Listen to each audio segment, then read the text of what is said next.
James Bond da vida real. De onde vieram as inspirações de Ian Fleming? Neste vídeo, vamos apresentar as inspirações da vida real por trás dos personagens principais da incrivelmente bem-sucedida série de espionagem de Ian Fleming. Alguns autores levam anos para escrever seu primeiro romance. O de Ian Fleming surgiu em questão de semanas. Em janeiro de 1952, o jornalista britânico de meia-idade estava aproveitando o sol durante férias no Caribe. Uma manhã, após um mergulho e seu café da manhã habitual de ovos mexidos com café, Fleming sentou-se diante de sua desgastada máquina de escrever Royal e digitou a frase de abertura de Cassino Royale. Pouco menos de um mês depois, ele havia terminado. James Bond havia ganhado vida. Fleming escreveu mais 13 romances de Bond, que desde então venderam mais de 100 milhões de cópias em todo o mundo. As adaptações para o cinema geraram mais de 5 bilhões de euros nas bilheteiras, tornando a franquia cinematográfica de Bond uma das mais bem-sucedidas da história. Bond é um fenômeno. É raro encontrar um personagem fictício tão profundamente entrelaçado com a autoimagem de um país quanto ele é identificado com a Inglaterra, e ao mesmo tempo tão popular ao redor do mundo. Fãs fervorosos vão desde o presidente americano John Fitzgerald Kennedy até o ditador norte-coreano Kim Jong-il.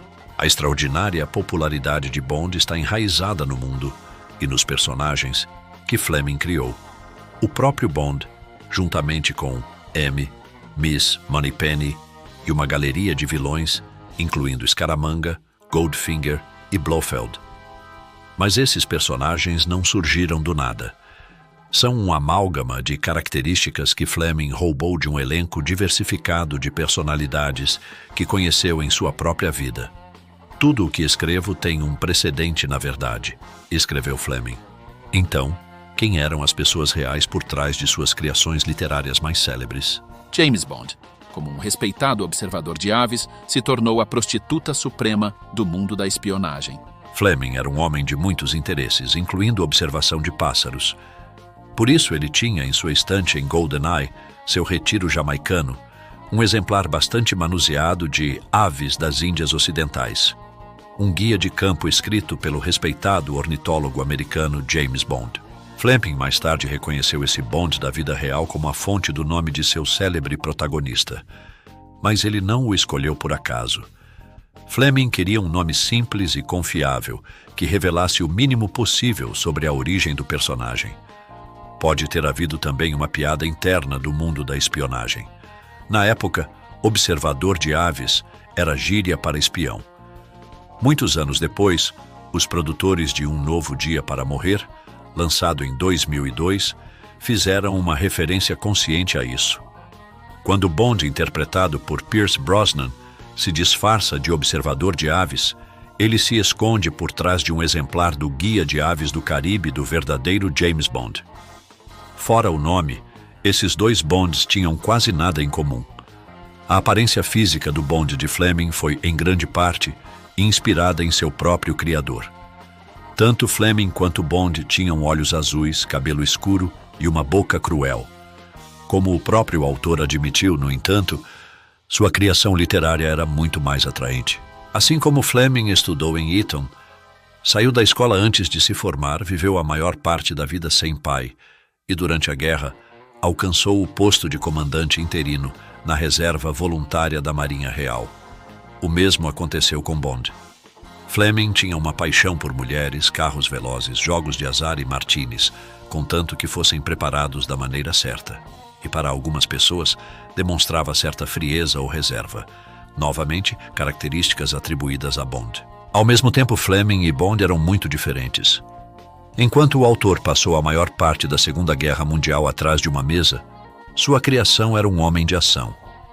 Bond não é, de fato, um herói, explicou Fleming, mas um instrumento cego, eficiente e pouco atraente nas mãos do governo, e uma mistura de várias qualidades que observei entre homens do serviço secreto e comandos durante a última guerra.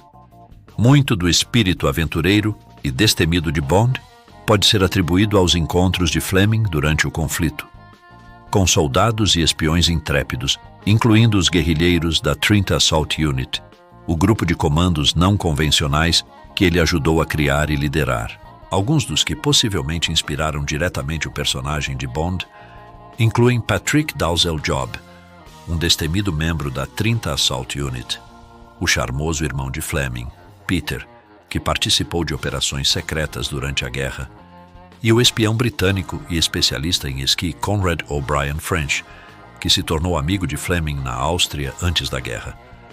O soldado, escritor e político Sir Fitzroy MacLean, ex-integrante do SAS, e Wilfred Dunderdale, chefe da estação do MI6 em Paris no início da guerra, também foram apontados como possíveis Bonds da vida real. Fleming, mais tarde, descreveu Sir William Stephenson, chefe da estação do MI6 em Nova York, não tanto como um modelo direto para Bond, que era, segundo ele, uma versão altamente romantizada do verdadeiro espião, mas como o espião de verdade. O mais revelador aqui, talvez, seja o número impressionante de pessoas consideradas inspiração para o personagem James Bond. Fleming fez questão em seus livros de revelar o mínimo possível sobre a personalidade e o passado de seu protagonista. O grande autor de espionagem John le Carré descreveu Bond como a prostituta suprema, no sentido de que seu apelo estava justamente no fato de o leitor nunca saber demais sobre ele, podendo assim projetar suas próprias fantasias e desejos até sentir que, de certa forma, é ele. Isso talvez explique por que sempre há tanto debate sobre qual ator deve interpretar Bond em seguida. Precisamos que seja alguém em quem possamos enxergar uma parte de nós mesmos, o que é, no fim das contas, um testemunho do talento de Fleming como escritor. M. Autêntico mestre espião ou matriarca da família? A princípio, a inspiração para M, o chefe da espionagem e superior de Bond, parece ser bastante direta. Durante a guerra, Fleming trabalhou como assistente do diretor da inteligência naval, o almirante John Godfrey. Sua função envolvia criar planos ousados de enganação. E esse foi o primeiro emprego no qual Fleming realmente se destacou, em parte porque podia usar sua imaginação, mas também porque desenvolveu uma boa relação com seu rabugento superior. No temperamento, Godfrey era idêntico a M. Até mesmo a porta da casa de Godfrey corresponde à descrição feita por Fleming para a porta de M, com um sino de navio de bronze em vez de uma campainha comum. A dinâmica entre Bond e seu chefe também reflete a maneira como Godfrey e Fleming colaboravam.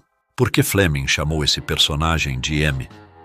Naturalmente, ele queria que o chefe de Bond soasse como um autêntico mestre da espionagem.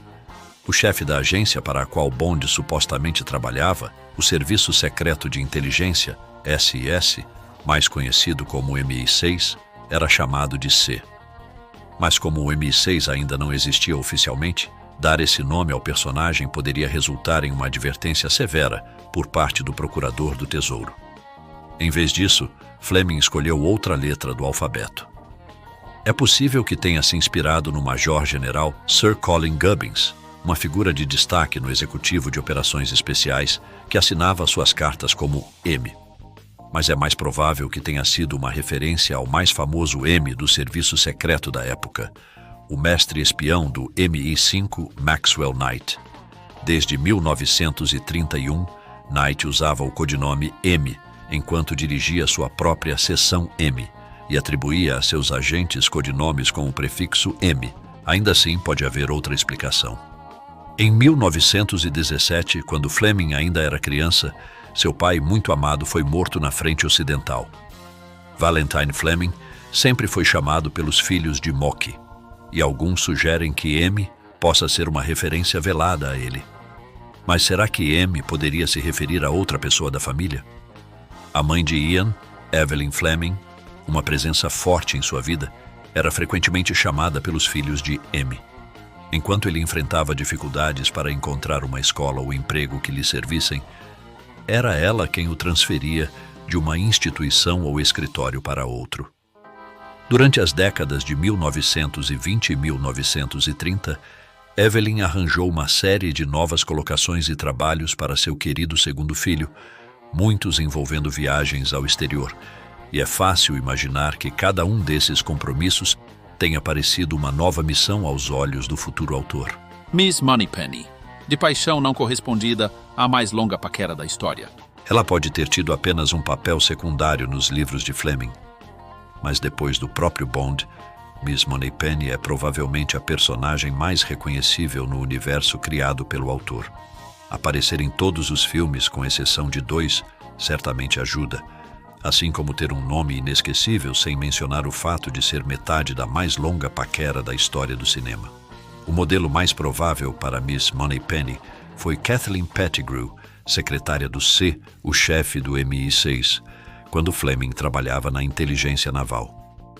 Outra possível fonte de inspiração foi Victoire Paddy Ridsdale, que trabalhava no mesmo escritório que Fleming. Embora Fleming possa ter desejado ter com essas mulheres o mesmo tipo de relação provocativa que Bond tinha com Moneypenny, não há evidências de que isso tenha realmente acontecido. Ao que tudo indica, Moneypenny foi um enormemente bem-sucedido exemplo do autor, projetando uma fantasia da vida real na ficção. As origens letais de um excêntrico adorável. Um fato bem conhecido entre os bondólogos e bem menos entre o público em geral é que o adoravelmente excêntrico intendente Q, responsável por tudo, desde tubos de pasta de dente explosivos até uma metralhadora disfarçada de gaita de fole, na verdade nunca apareceu nos livros de Fleming. No entanto, os romances mencionam uma seção Q, e essa, sabemos, foi copiada diretamente da vida real. Durante a Segunda Guerra Mundial, agentes britânicos disfarçados a caminho da Europa ocupada, incluindo alguns integrantes da 30 Assault Unit de Fleming, faziam uma visita à seção Q, abreviação de Quartermaster, onde geralmente recebiam dispositivos conhecidos como Gadgets Q. Normalmente eram objetos do dia a dia adaptados para conter algum tipo de ferramenta ou arma, como bolas de golfe com bússolas escondidas, lápis ocos com mapas de seda, escovas de cabelo com serras embutidas, chocolate com sabor de alho para agentes britânicos enviados à França, na esperança de que o cheiro no hálito os ajudasse a se misturar mais facilmente à população local. E até um cadarço que também funcionava como um garrote. A figura empreendedora por trás da verdadeira seção Q foi Charles Fraser Smith. Antes da guerra, Fraser Smith havia sido missionário no Marrocos, onde ele e sua esposa administravam uma fazenda e um orfanato nas encostas das montanhas do Atlas. Pouco após o início da guerra, Fraser Smith assumiu um cargo no Ministério de Abastecimento, onde sua principal tarefa era fornecer roupas para agentes secretos que seriam enviados à Europa. Mas ele também começou a desenvolver seus engenhosos Gadgets Q, e em pouco tempo já contava com centenas de empresas especializadas espalhadas por Londres. Foi nesse período que conheceu um colega funcionário público chamado Ian Fleming. Os vilões, como Fleming se vingou dos caras maus. Se Bond, Q, M e Moneypenny foram composições de pessoas que Fleming conheceu na vida real, o mesmo vale para seus vilões. Mas nesse caso, a emoção que alimentava a imaginação do autor não era admiração, e sim sede de vingança. Isso parece ter sido especialmente verdade na criação de Ernst Blofeld e Francisco Scaramanga. O primeiro, nêmesis de Bond em nada menos que 9 filmes, incluindo Sem Tempo para Morrer. O segundo, o brilhante assassino de 007 contra o Homem com a Pistola de Ouro, do ano de 1974. Então, por que os nomes Blofeld e Scaramanga? A explicação mais convincente gira em torno do sobrinho de Fleming, Nicol Fleming, que contou ao tio, pouco antes de ele começar a trabalhar nos romances, que estava sendo intimidado na escola por 2 monitores. Um deles se chamava Blofeld, parente do lendário comentarista de cricket Henry Blofeld, e o outro, Scaramanga. Descobriu-se que o pai de Scaramanga havia estudado com Fleming e que eles tinham se envolvido em várias brigas.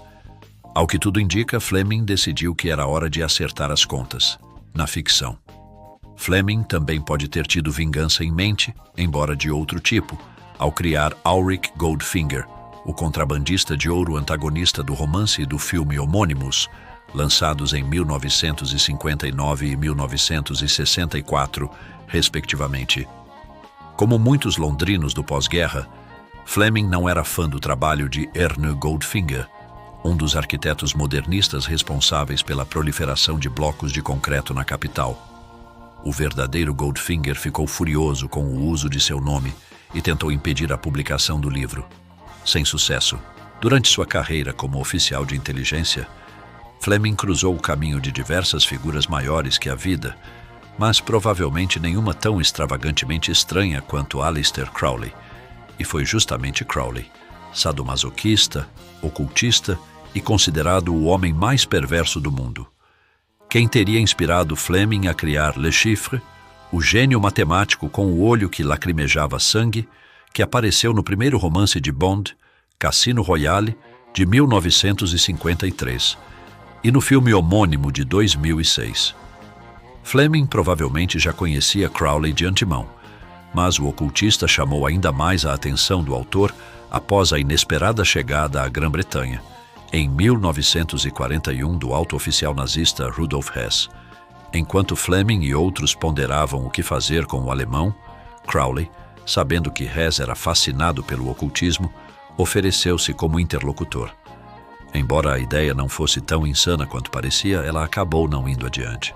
Pouco antes da Segunda Guerra Mundial, Fleming conheceu um oficial da Marinha com um apelido para a história: Almirante Sir Reginald Aylmer Ranfurly Plunkett Early Drax. Foi dessa extraordinária coleção de títulos que o autor criou Hugo Drax, o vilão que planejou a queda de Bond no romance de 1955 e no filme Moonraker, de 1979. Drax fracassou, é claro, e, como vem fazendo desde que Fleming o deu vida pela primeira vez em 1952. O espião mais celebrado do mundo viveu para morrer mais um dia. Você gostou do vídeo? Ative o sininho para receber notificações toda vez que um vídeo for lançado. Você também pode colaborar com a gente curtindo o vídeo e se inscrevendo no canal. Não custa nada e nos ajuda bastante. Se você quiser e puder, compartilhe o vídeo com seus amigos e conhecidos, ou com alguém que você acha que pode se interessar por esse conteúdo. Nos avalie. Entre em contato com a gente. Faça comentários. Diga o que você achou do vídeo e do conteúdo. Sua opinião é muito importante para nós. E não esqueça de voltar. Nos vemos em breve. Um forte abraço. Até lá.